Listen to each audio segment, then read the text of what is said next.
This is the 2022 Cervelo Soloist. I've had my bike since 2022 when they first came back out, and so I've ridden about 15,000 miles on it.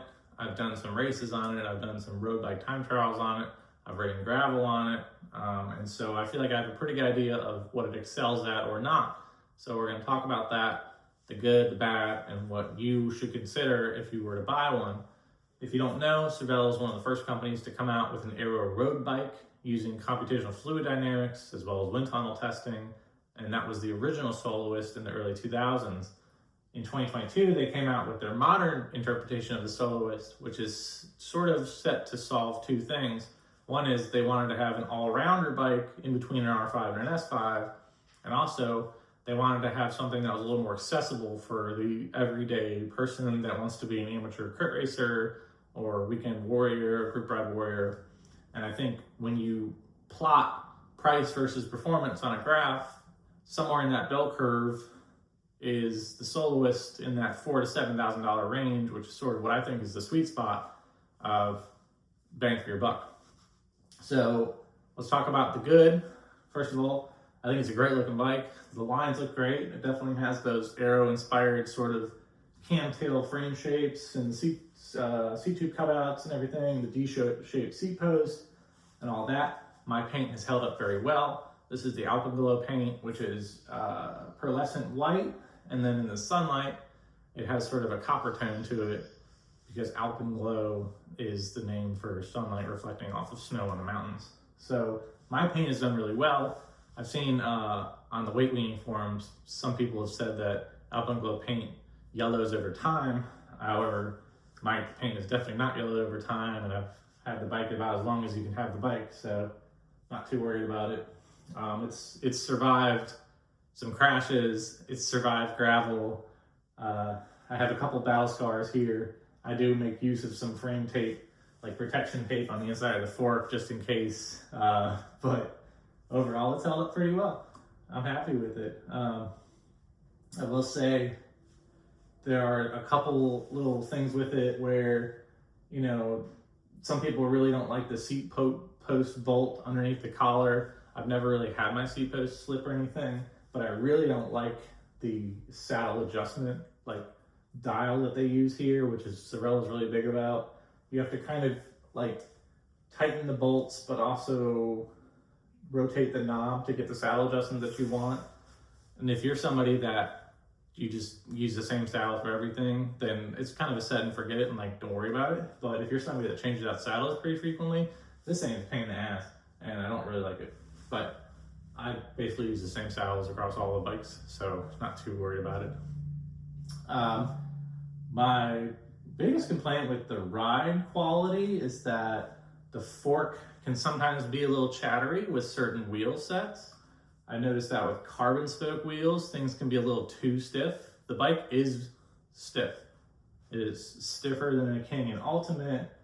It is definitely like a race bike in terms of stiffness. However, if you pair it with the right wheels, such as reserve wheels, then it works really well. And I think that's a great combo. And I do pretty much exclusively use reserve wheels now. So I've used different sorts of depths, but in the winter, I might use 40, 44s, and then I also have 52, 63s, which are great. Nice, fat, flat, fast wheels, that work really well. You just need that extra width and that extra tire width to give you a little bit more comfort to counteract the fork. Otherwise, it's a pretty stiff bike. It's pretty light. I think mine comes in this 17, maybe, right at 17. That's with a 1x chain ring. And then I have Force E1 levers. I have a Cork power meter, look pedals, cages. I do use a frame pump, but it comes in, I think, right at 17. So the biggest thing I think is the cockpit. And this is what I want to talk about if you were to buy a Soloist. So you can see mine is fully integrated. When you buy a Soloist, it is not fully integrated. It is like semi-integrated, which is great. And the stem that you get has a cable clip that goes underneath of it, similar to the old Venge stem.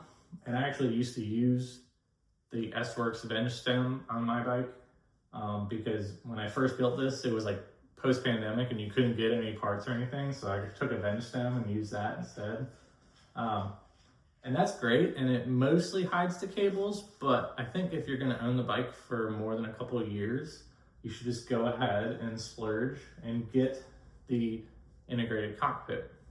The cool thing is, a lot of different people online have said that they've used a lot of different integrated cockpits, and it will take pretty much just anything you can throw at it. I chose to use the Cervelo stuff because I already have a Cervelo carbon bar, so I might as well just keep it in-house. So I use the ST31 carbon stem. The hoses go through the stem, and then I have the specific split ring spacers and the headset top cap, and there's another headset piece that goes in there that you have to get. If that's something you're interested in, I can send you all the parts. I know you can also get that on the bicycle station. If you talk to Jesse and Trey, they have all that stuff, or you can just try and source it yourself. It's something that I did myself. I swapped out the forced levers and did the brakes. I actually ran new hoses and everything, and then integrated it all myself at home in my garage. And so I find this bike very easy to work on. And overall, I think it's just a great bike. It checks all the boxes and it does everything that Cervelo wants it to do. It's light enough, it's stiff enough, it's easy to work on. Let's talk about gravel real quick before I forget. So officially, I think this bike takes a 34 tire. I got cheeky one year and I wanted to maybe consider cyclocross with it. And so I put 35 Vittoria Mezcal gravel tires on it. And I rode around a little bit, and then I did some really big efforts in the mountains. And I think the act of descending some really long roads with the wheels kind of, you know, they do move side to side a little bit when you're going down a big descent. It did tear into my paint a little bit, and it did shave the paint down next to the seat chain stays. And so I have some touch-up paint here.